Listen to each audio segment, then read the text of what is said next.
सविता पावक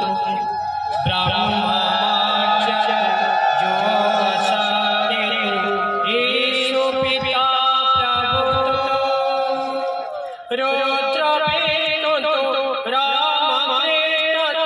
रहीम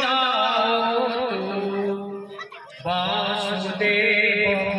विश्वरूप सच्चिदानंद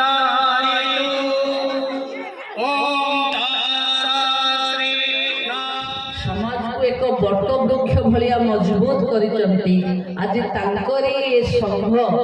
but वृक्ष भावे नामित हेतिबारु मु समस्तक पाखे नमस्कार करुछि। समाज को सबु देथिबा लोक